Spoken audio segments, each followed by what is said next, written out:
তো গাইস আজকে বানাবো স্টেক আর কাবাব কিন্তু আমি আমার তাওয়ায় একটু বাটার দিয়ে দিব। এখন দিয়ে দিব আমার 5 কেজি মাংসের 30 টুকরো। আমি অনেক কষ্টে কষে নেব না, একটু বড় একটা টুকরো রেখে দিয়েছি। যাই হোক, ভাজা হয়ে গেছে, এখন সাইডে রেখে দিয়ে দিব। এখন আমি আমার এই সেম করে একটু তেল দিয়ে দিব। আমি আমার কাবাবগুলোকে আপনি একটু শেপে দিয়ে দিব।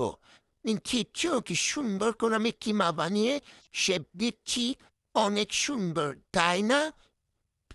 ও, আমি তো ঈদ মুবারক জানাতেই ভুলে গেছি। ঈদ মুবারক। ও, এই সাথে সাথে আমার চ্যানেলে সাবস্ক্রাইব আর লাইকও করে দিয়েন গাইস।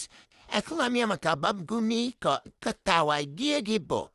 উফ, কি সুন্দর কালার! গাইস, এত সুন্দর কালার দেখেছ? আমি না টিস্যুটিকে ভুলে গিয়েছিলাম। থাম, এখন দিয়ে গেলাম। উফ, ঘ্রাণটা যে কি সুন্দর হচ্ছে! এখন সুন্দর করে পরিবেশন করে দিব। আমার পর আর উফ, ওয়েট করতে পারতেছি না। আমি এক্ষুনি খেয়ে নেব, কিংবা আরেক মানে দেখায়নি। কি সুন্দর!